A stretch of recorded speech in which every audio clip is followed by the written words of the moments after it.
Hello everyone, this is Renaissancia, but as always you can call me Marjorie. I am back after spending quite a few months spiraling about my career and just having a bad reaction to some medicine on top of being very, very busy.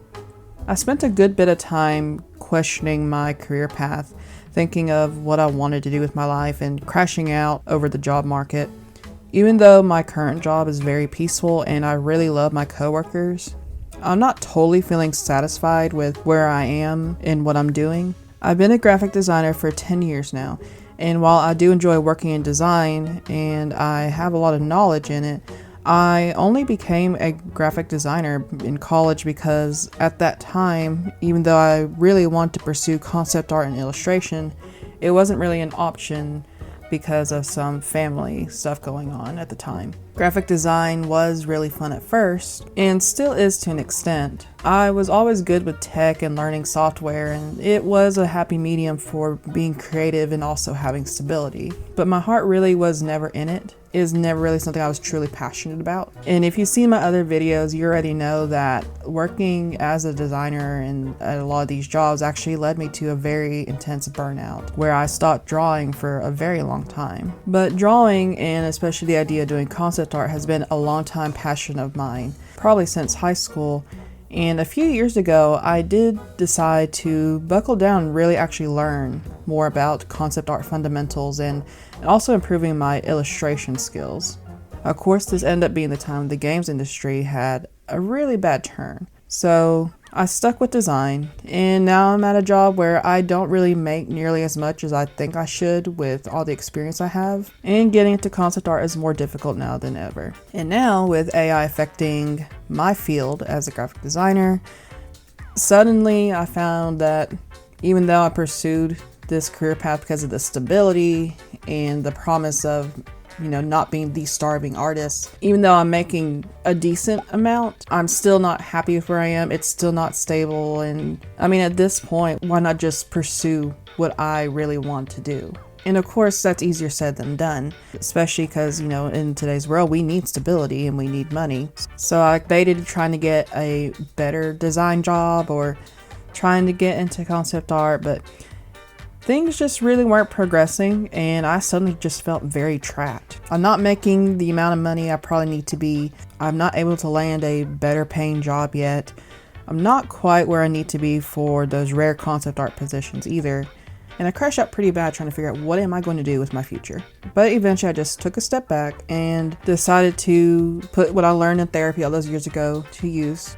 Just focus on what you can control. And since the job market's kind of weird anyway, where I'm not sure if I could get a better design job at this moment, I'm in this kind of stagnant waiting period. So why not just focus on developing my illustration and concept art portfolio? And I decided to start back with something I was comfortable with, which was just straight up illustration. I have a massive list of illustrations to do, and I decided to finally just give the jaw spiraling a rest and tackle this one. So I am calling this piece Portrait of Betrayal. I did consider Betrayal Among Fools too as the title, but the idea was that this girl who is dressed as kind of a jester, she wanted a portrait made of her and her cat, but her cat had clawed her when she put on his little costume. She was betrayed by her cat before her portrait that she was very excited about, but she also betrayed her cat because she made him dress up like a fool. The inspiration for this began with a tattoo I saw on Pinterest a long time ago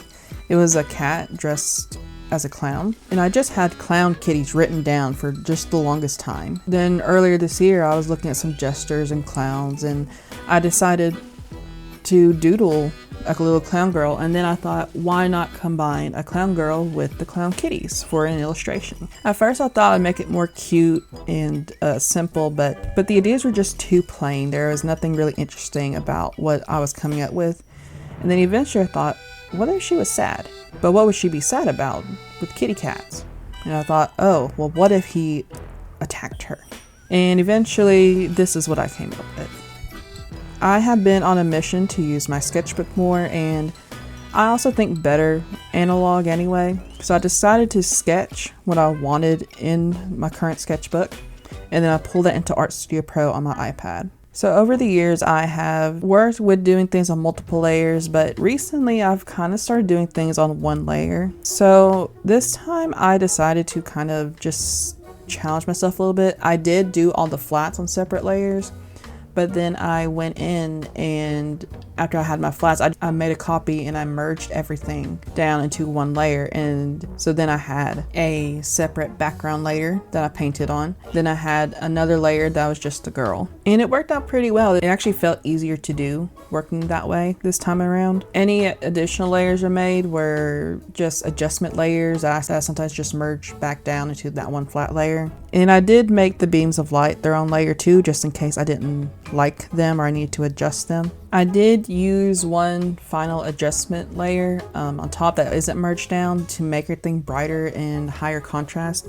I don't know why, but for my iPad, everything looks fine on my iPad color-wise and brightness-wise, and then when I move it to my phone or my computer, it just ends up darker than I intended it to be. So I always add an adjustment layer at the end to make it a lot brighter. One of the things I wanted to challenge myself with on this piece was the lighting. I realized I don't do a lot with dynamic lighting, and I'm not sure why. I feel like in my head I thought I was, but when I look back, I'm like, no, I didn't really add good lighting like in some of my old pieces. So I want to try to tackle that a bit more, and I think I did pretty decently on this one. Probably could use some more work, but I think I'm pretty satisfied with the end result.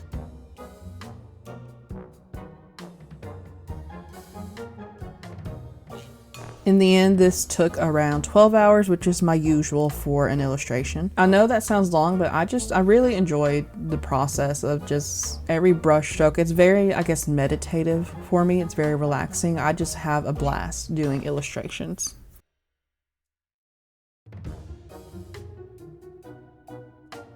So I hope you guys enjoyed chatting with me today. Let me know what you think of this piece and if you've ever been betrayed by a cat. Thanks for watching, and I'll catch y'all later.